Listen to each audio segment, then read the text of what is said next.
Welcome to the Love Mother podcast. I'm your host, Kate Isaac, and I hope to encourage, equip, and inspire you, busy mama, to live out your motherhood with fearless faith and powerful purpose. I know motherhood can be busy, overwhelming, and mundane, but there is another way, a motherhood full of joy and abundance. When we remove focus from worldly distractions and live our lives in the fullness of Christ, we discover the women and mothers God created us to be. Join me for open and honest discussions and interviews about gospel truths, motherhood, family, home, foster care, and adoption.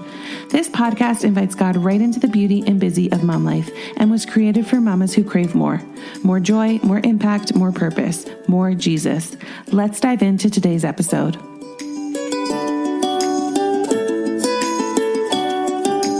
Well, hello, beautiful, and welcome back to another episode of the Love Mother podcast. I am your host, Kate Isaac, and today we're diving into episode 21 with a very special guest. But before I go any further, if you want show notes or any other information links that we talk about here on this episode, I will leave that for you at lovemotherblog.com/podcast episode and the number 21. Or you can just head right to the Love Mother blog homepage. You'll see the tab for podcasts and you'll be able to search through all the podcasts there. You can listen to them right on your browser or, of course, iTunes, anywhere else that you find your podcasts, we can be found. And while saying that, it would mean so much to me if you enjoy this episode or any of the other episodes of the Love Mother podcast. If you head to iTunes and leave a rating and review, it just helps other like-minded mamas to find this podcast, and it just helps me to get better guests for you. So I would just appreciate that so much. It would be such a compliment to me if you could just leave an honest rating and review. So let's dive in. Today's special guest is Allie Casazza, and I have looked up to Allie Casazza for a couple years now as far as how she runs her business and the way she lives her life. She's actually a big mentor of mine. I've never, one of those people that you kind of like online but has no idea who you are. That was my relationship up until last week with Allie Casazza. She is an awesome businesswoman. She's a Christian and she just lives her life on purpose and with intention. And she's not scared to share the hard stuff, and she's not scared to give you a kick in the pants and give you the reality wake-up call that we need sometimes. So I just really appreciate her content. She's got wonderful courses. I've never taken any of them, but she's got wonderful courses that I know just from the free content she puts out will be super helpful. Her show is The Purpose Show, but we will talk about more of that at the end. So let's dive right into today's episode. Okay, I am super excited about today's guest. I want to welcome Allie Casazza to the show. Unless you live under a rock, you probably already have heard about her. But she is a super amazing mom who talks about really just minimalism and living with intention and how to minimize your life and how to live on purpose. She's got an amazing podcast, The Purpose Show. But enough about me talking about her. I want her to introduce herself a little bit and just tell us a little bit about your story, Allie. Yeah, of course. Well, thank you for having me. Yeah, this is great. I'm Allie. I'm married to my husband, Brian. We've been married for 12 years. We met in 7th grade. So he was in my life for a long time before we ever were romantically interested in each other, which is funny. I actually really didn't like him very much at first. And we have 4 kids now. So our oldest is our only girl, and she is 10, about to turn 11 at the time that we're recording this. And then our sons are 9, 7, and 5. Okay. Yes. Yeah. I have to go through the list. I have 4 too, so I get it. Yeah, or when somebody asks their birthdays, I'm like, okay, hold on. Let me go through the list and I have to think about it. But yeah, so we have 4 kids and we live in Southern California. And yeah, my business is I help women and moms simplify their lives and their homes, and like you said, live intentionally, live with purpose, and have some vision in their lives instead of just being really reactive. And yeah, that's me. Awesome. I really want to talk about how you built your business as a Christian woman, because a lot of my content here is based on that. But I think you inspire women in so many ways when it comes to minimalism. But what I love about you is that there is no legalistic approach, because I see that a lot in the minimalism space. And I think the way you share is just so freeing. So why do you believe in minimalism and maybe your brand of minimalism? Let's just talk about that a little bit. Yeah, totally. And you're right. There is so much legalism with that. And I think the reason that that's such a turnoff to me, because I think a lot of people like rules. They want to be told exactly what to do. But here's the problem with that is that you're basically giving away your power and you're giving away your say.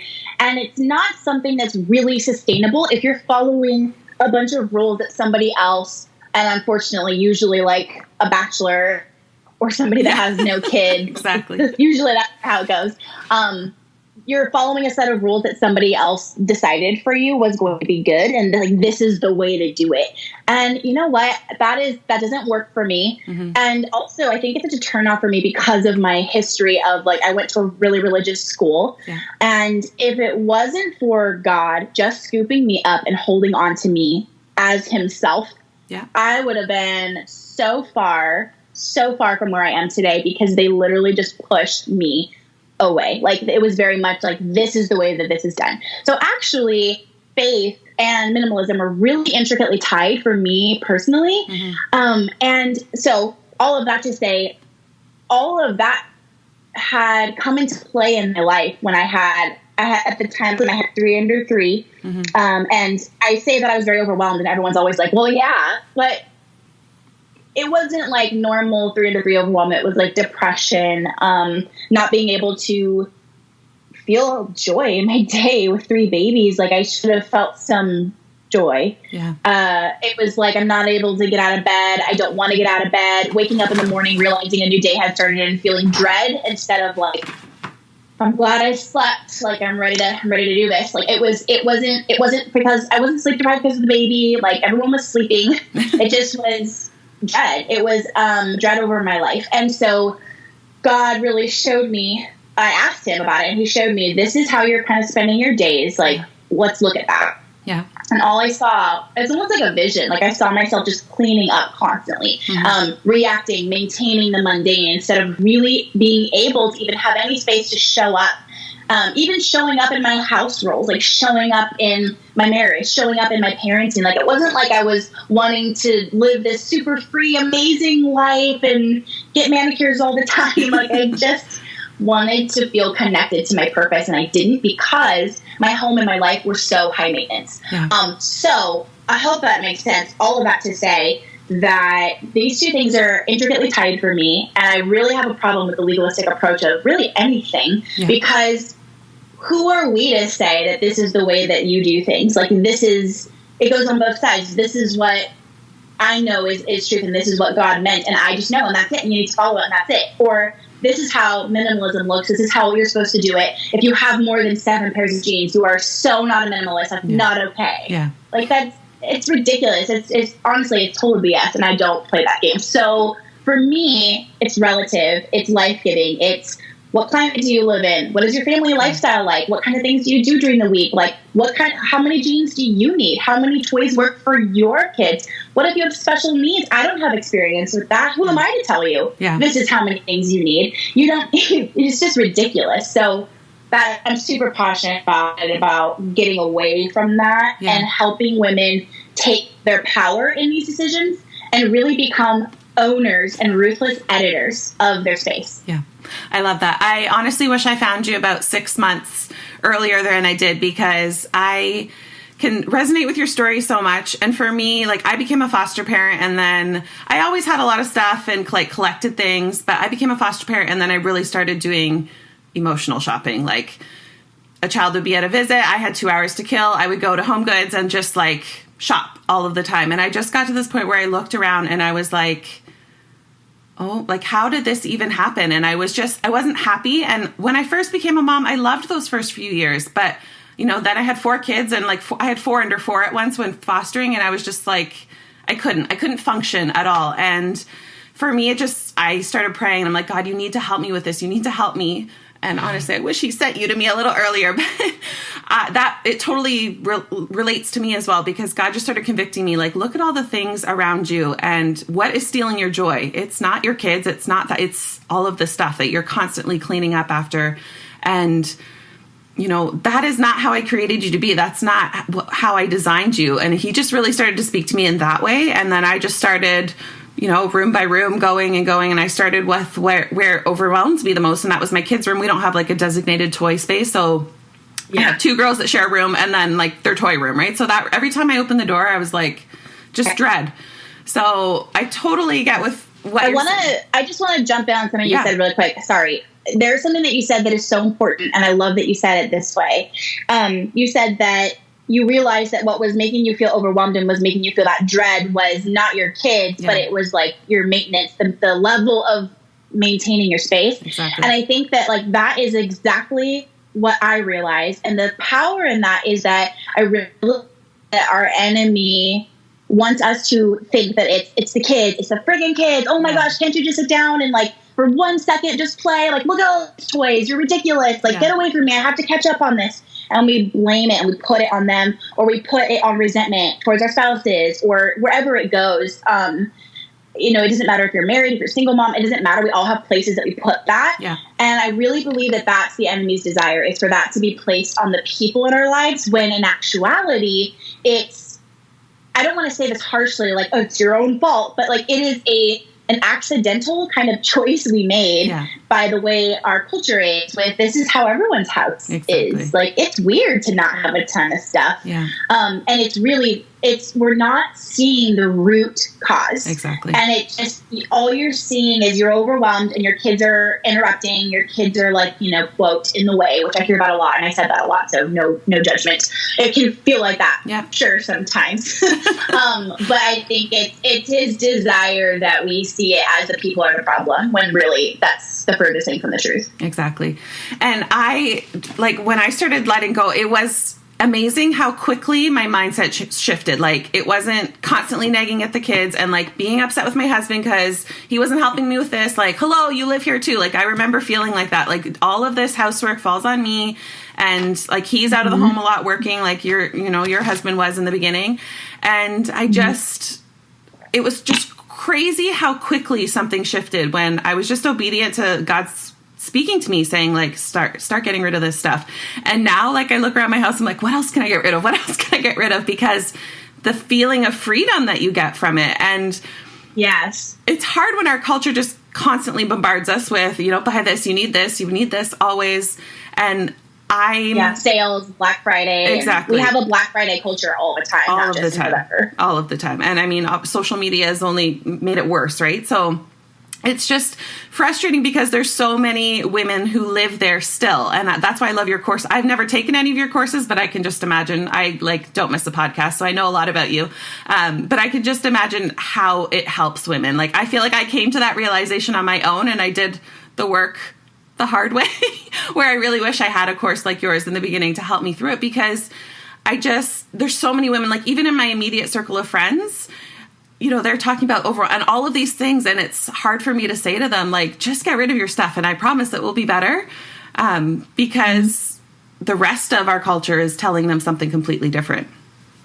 Yeah, absolutely. And that happens a lot. And I get a lot of messages from women like you, like wanting to help, but not wanting to like preach, or like, oh, I'm not there anymore. And it seems like you're there. So like, go check out this girl, she'll help. Yeah. You're at. You know what I mean?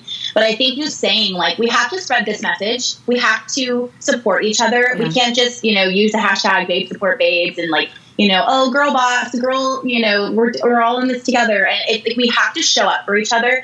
And I think that one way to do that is to just say, like, I totally get that. Are you looking for help with that? Like, do you want help with that? Or is it like something that you're just having a bad day? Yeah. And then if she's like, yeah, I don't know what to do. Like, okay, let me tell you about this girl I found, or let me tell you about this book or this course or whatever. Yeah. Because we have got to stop playing that game and like adding to it. And because we don't want to look holier than thou, and like adding to it and joining in that conversation when really we've removed ourselves from it, because God has saved us from that and called us to something more abundant, and then just like letting her continue to suffer because we're afraid of how we look. So I just want to encourage you in that, like tell her, spread it. So spread the message. Like she needs you to do that. And we have so many women in our lives that need that from us. Yeah. I find it's often easier to say it like, from social media where it's not a direct conversation. Like it's easier for me to share how I've gotten that freedom, but it's harder in my like real life relationships. So thank you. I know I need to It's way easier to tag somebody than it is to be like, you're doing wrong. Yeah, exactly. Okay. Yeah. One podcast episode you did recently, I just wanted to touch on it because it just really spoke to me. And you were talking about simplicity doesn't mean living small. And I feel like there's this message like, again, with the legalism, if you live as a minimalist, all of this has to fit in this box so that you can downsize and you can live in a small space and you can take up a really small part of this world. And okay, if that's what you feel your calling is, then great. But I very much like you, like I want to be rich to give, and I want to have a big life and accomplish many things. So I would just love for you to share with my listeners a little bit about your perspective on that. Totally. I love talking about this. I'm so glad that you asked that. I have no desire to live a small, simple life. Yeah. No desire, like zero. And I remember when I started to really gain a following, people began to ask, like, just kind of talk to me in a way that made me assume that they were thinking that that was my desire. Like just asking things like, oh, like, I so relate to you. I want to live a simple life too. Like, we just got a farm and we're just getting off the grid and all, like, like just talking like we had camaraderie in that. And I'm like, wait a minute, what am I doing? That's what I mean. Out there? Yeah. And I think that is a really great thing to desire. It's just not what I desire. And I wanted to get that message out there because what if there's other women like me who have big goals and big dreams and they want to simplify what doesn't matter as much to them so that they can have a really big, elaborate, loud, impactful other type of love in other areas. And they're going to feel like they can't because minimalism is for people that want to live super small. Yeah. So I'm really passionate about that message because the point isn't to live a small, simple life if that's not what you want. My life is really full. And when my life isn't full, I don't feel good. I like getting out there and traveling and speaking and helping and being busy. And I love when my boys are playing baseball and we've got that on the schedule and we're kind of going all over the place together. It's my go-to. It's my favorite. And you know what? I think too, it's because I block out stillness in the mornings. I have moments of stillness where I'm getting that and I'm taking care of that. But that's not small. Yeah. That's a big life too. Like intentional stillness. No one does that. Yeah. And so I think my message is more like you do what you want and you go where your heart desires to go. But if you don't want to live a simple, small, quiet life, this is about simplifying the stuff that matters less, simplifying the housework and the laundry and the dishes and the mundane so that you can go. How would I ever have this business? I'm running this big business. I am doing all this stuff with my kid. We're traveling. I have a date night every week with my husband. We're doing all these things. There's no way that I could do all of this if I had the status quo house and maintenance lists that everyone else has. There's just no way. And so that is what I want to simplify so that I can be, I want to go on Oprah. I want to go and speak in, Australia. I want to take my kids on a Disney cruise. Yeah. I want to go and I want to give so much money away that I literally stop sex trafficking. Amazing. So how am I going to do that being super small and in my own little bubble? Like there's no way. That's the life that I want. So laundry and dishes, those fall way by the wayside. They need to be side notes because they do not deserve my time and energy. Yeah. I love how you said that they should be side notes. I like just, putting the mundane on autopilot is just how I think of it so that I can get the freedom to do the things that I want to do. So I love that they're side notes. Okay, well, one thing I also wanted to talk to you about was just growing your business as a Christian woman. And obviously minimalism and faith, like we've already touched on that, they definitely relate.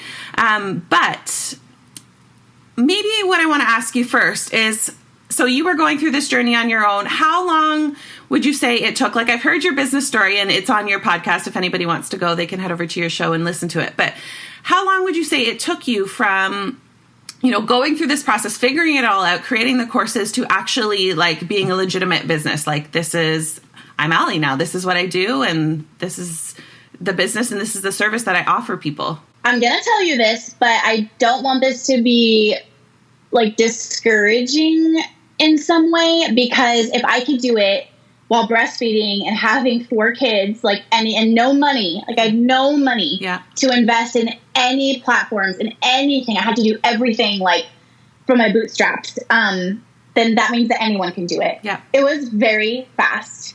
I showed up. I gave it all to God. I worked on my mindset to allowing myself to make a lot of money because I had serious money blocks from our past. Yeah. And I showed the heck up for that business. It was very fast. It was like a few months from like, let me just tell you this. I started like realizing I could make courses and doing this in like March of the year that happened, which I believe it was 2016. And then in September, I was viral and had multiple 5-figure business. That's amazing. It was very fast, but you're leaving out like all of like maybe that's blogging, I want to be more the failed book. That's where I want to be more specific. Like how long did your minimalism journey take to the point where like, okay, I figured this out. I've simplified my house. Now I know the freedom that it has that I can help other people. Like how long was that process before it actually became a business? It was like 4 years because I had no desire to have a business. I had a little blog, like a hobby blog. And I was sharing the journey there. And when I started to share simplicity, it started to pick up, but I thought I was famous and I had like 500 followers. So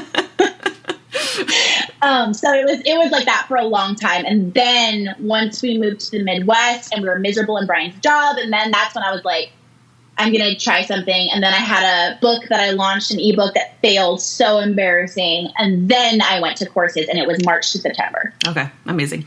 I just love how you always bring, I just want to say this, like, it's not really a question, that you always bring God back into it, because I think in our like self-help world and this, I want to help you. And this is all about you. And yes, you as the individual, you have a big role in that. Like, but I love that you always acknowledge God and you bring that back in, because I think that is starting to get a little bit distorted in our culture, where it's just, you know, work yourself to death and then you'll be successful and you can do this. And I just love how you always bring God back into it. And, you know, you said right from the beginning, I gave it to God and God blessed it, and it's amazing. So I just wanted to encourage you with that.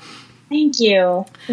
So we talked a little bit about this in the beginning, but I just wanted to ask you, and maybe you can give us a little bit more information about this. But you talked a lot about your childhood and growing up and kind of the school you went to. You were supposed to play these really like traditional roles, and I think you've really broken those molds. So what would you say to somebody who's kind of in that, like feeling because of their faith they have to live a specific way and they have to play small and they have to just fall into that traditional realm? Like what advice would you have for somebody who's struggling with that? I would suggest that you dive into who God says we are as women. There are so many verses that have gotten so far down the rabbit hole of mistranslation. And I won't get into all of that. You guys can go and research. There's books, got Sarah Bessie and Jesus Feminist, and there's all these resources out there. And if you guys need help, DM me. I will direct you where I think you need to go. But what changed for me, well, first of all, like I went to this school, but my mom ran a business with my dad. Like she worked. So it just goes how important it is, like where our kids are spending the bulk of their day. And that we are like aware of it. Like my mom had no idea. Like I've told her stuff now in our Bible class. The girls were taught how to wake up in the middle of the night with babies and like how to deal with breastfeeding. And the boys were taught how to balance checkbooks and start a business. And we didn't know that until I married my husband, went to that same school. So having a marriage with him and having conversations really showed me like what exactly was going on. And so like my parents didn't know that. Like they were like, what? Like they were so upset. But even with my mom and my parents being the way they were, I still got that beat into my head so bad at the school that I really had this like subconscious blocks that I was doing something wrong. But I'm a very like spirit-led person. I mean, really, that's a strength that I have. And I knew I was following God's leading. I knew I was listening to his voice about what I was supposed to do. But then I was like, but why are you giving me all this if I feel like guilty, if I feel like I'm doing something wrong? And I mean, honestly, Kate, like that kept me up at night. And I went on this journey of figuring out what God really says. And so I would say like go and find out. And if there's something in you that you feel you need to do, but you have something holding you back and it's like fear-based or lack-based, or it feels like a standard that you didn't set, or you're not sure if God said it or people said it, like go and find out, because the enemy uses scripture to make us go the wrong way. And it's kind of genius, but it sucks. It's awful. And so we have to really know what we're supposed to do, who we are, and really like not, this is going to sound I hope this doesn't sound wrong, but I think it's really about not just relying on other people's translations of the Bible or just relying on like what we know to be said and like really being spirit-led women and asking God, what would you have me do here? And learning to listen to his voice instead of only reading the Bible and that's it. Like we need to talk to him and listen to him. Yeah. I love, like for myself, I didn't grow up as a Christian. I became a Christian when I was 18. I mean, I went to a Catholic school, so I always knew about God, but I started off going to a church that there was definitely some legalism. And I'm kind of cautious to say this because it's my father-in-law's church. So it was hard to leave that because he's my father-in-law.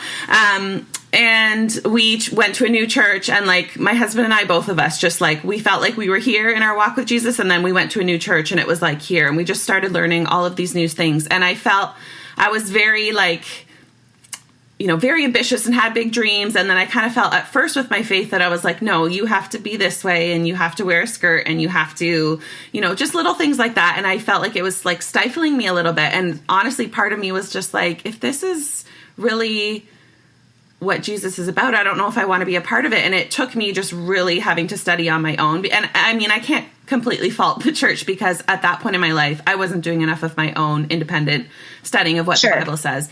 And I remember like coming across Proverbs 31 and I had read it like many times before. And I was like, I'm just going to like deep dive into what this means. And like, she was a total boss babe, right? It's like all of these things. And I think that was the first time I felt freedom in like who I felt like I was supposed to be and the dreams that I do have. So I just love that because I know in my personal life, like I feel around certain people, like I can't be who I fully am. Like the people that are closest to me know and understand, but I can't be like who I fully am because I have to kind of play small so that I fit into their box of who I should be. And I know you talked about this. That so much. Yes, it is. Oh my gosh.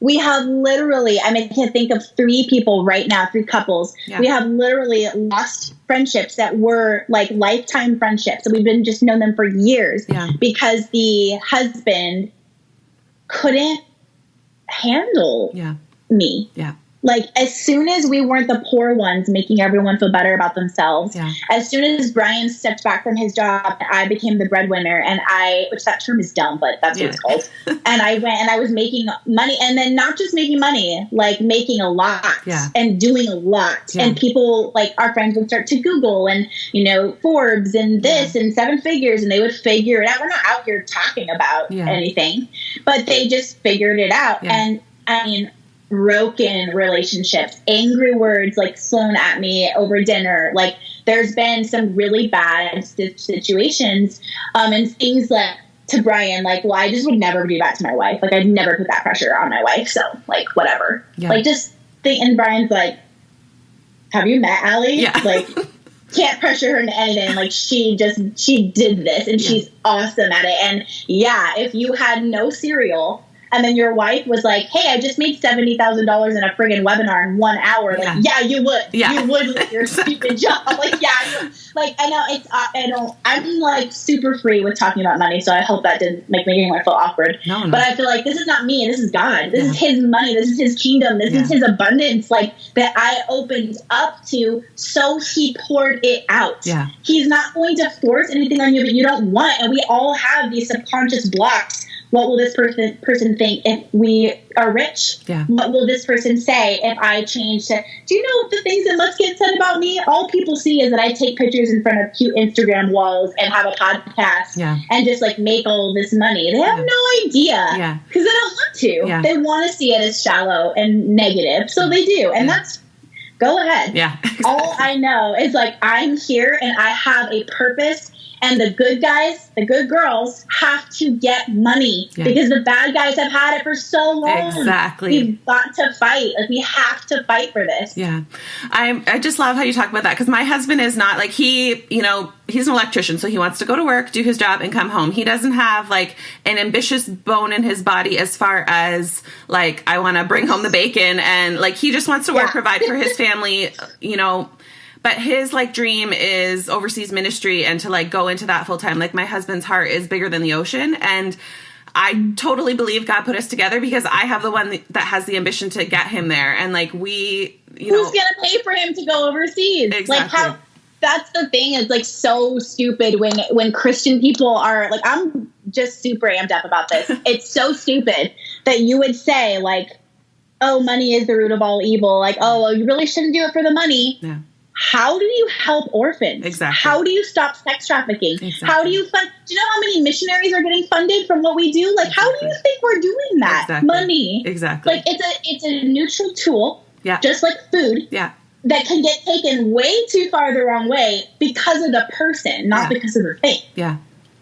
I just love, like, honestly, I said this earlier before we hit record, but I feel like we could be best friends. Like, I just resonate with what you say so much because, you know, for myself, like, I feel like I'm definitely a few steps behind you, but this is the first year that my business is actually making like decent money, right? Like we're nowhere near 6-7 figures yet, but we're definitely making decent money. That's great. And you know, this dream of my husband's like finally stepping into my purpose of who God created me to be. And my blog started out as just like, I'm a hairdresser by trade. So when I became a stay-at-home mom, I was like bored, right? And I'm like, I need to be creative still. So that's how I started blogging, and it was like about beauty stuff. And then God totally like, you know, if you're going to be spending this much time on it, it needs to be about important things. And it totally shifted to what I was talking about and the like change that he's done in my life. And that's just kind of where I've gotten to today. And I can't imagine, I know you have a whole team that helps you out, but like the messages that I get constantly, because women want this freedom. And I totally believe it started with me, for me, was God first and like minimalism second, and just simplifying all that other crap so I can focus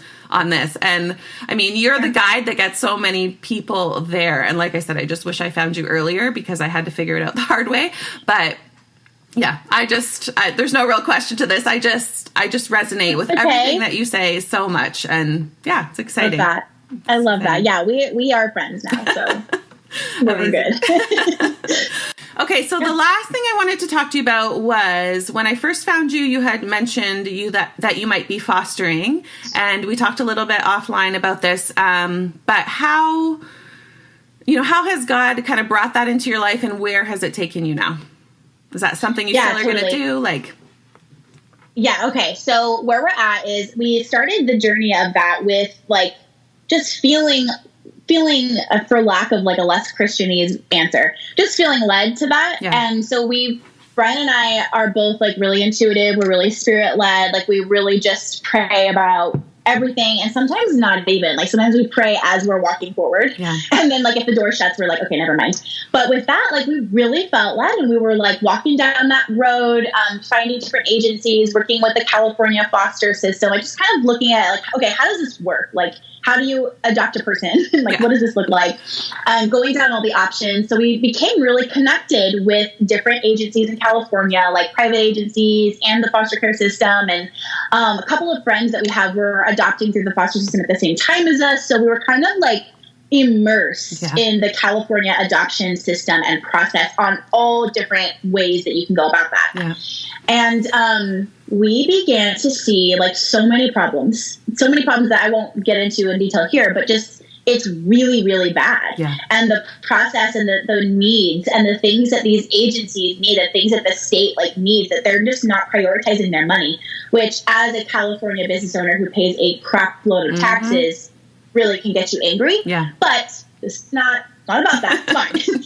But it really helped me. Like God really softened our hearts and helped us see like this is a need, and it doesn't matter how people in power are spending your taxes. Like I put this on your heart, and you're needed here. Yeah. So we walked on the path. We were going to do the whole thing, and we were looking to adopt a toddler, boy or girl. We didn't really care. And as we went to the classes and kept going further down that funnel, we realized like I wasn't saying anything, I was feeling it, and I was like really nervous. Like I'm feeling like this is not what we're supposed to do, but why did we get here? Like why did God bring us here? And so finally one date night, Brian, my husband, was like, I've been feeling like we shouldn't adopt right now. Like, do you feel that? And I was like, so relieved, like, oh my gosh, yes. But why? Like, what's happening? So we talked through, we were praying through, and we really realized that if we hadn't gone down the path that we went down, we wouldn't have realized and developed hearts for that issue and hearts for those kids. Yeah. And we wouldn't have had our hearts softened about like the tax issue and all that, and like been able to be soft enough to give more money to a specific issue, even though I feel that the way that the money is being used in our state could be done way better. Yeah. It even has given me a desire to possibly like get into state politics myself. Like wow. It really changed our hearts and our lives so much. And so we realized like, well, we still have a heart for adoption. We've funded a couple of friends' adoptions and people that we don't know. Like we have, God just brings these people to us. Yeah. And if we can do it, we're like, yes, like, you know, we'll give this much here and that much there, like whenever we can. Yeah. And I know that there are several people who would not have babies or would not have been able to get them so quickly or get the specific child they felt was theirs if it wasn't for us going down that process and having this heart. So I think the moral of the story is, I don't know if we'll adopt or not in the future, but sometimes God calls you to something because he knows that will hook you in and get you into a world that you haven't previously been a part of. Yeah. But he ends up teaching you something different or wanting the results to look different than you thought it would. Yeah. That is just such a powerful story because I get messages all the time because I would say 70% of my content is about foster care and being a foster parent. I've been a foster parent for 5 years. We've had 11 kids. We just adopted our daughter, which took 2.5 years. We've had her since she was 1 day old. And it's just finally finalized. So when you talk about all the issues, I'm like, girl, that's a whole other...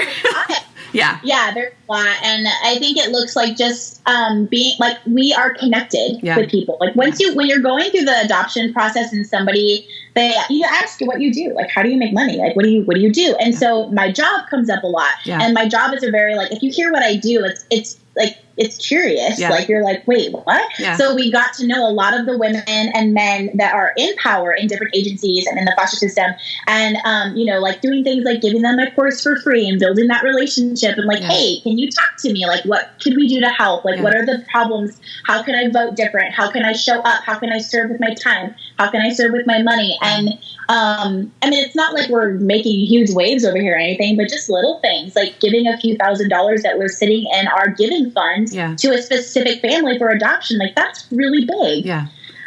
So I think you just never know what God is doing and why he's leading you somewhere. We shouldn't try to fill in the whole box on our own until he shows us what the whole purpose was. Exactly. And I mean, there's so many verses in the Bible that call us to take care of orphans, but I think what stops so many people is like, I don't feel called to that, but I believe as Christians, we are all called to care for orphans in one way or another. And I just love how God used your story. Like maybe, you know, adopting wasn't what you guys were actually feeling once you did all of the process. But the thing is, you took the step of obedience towards that.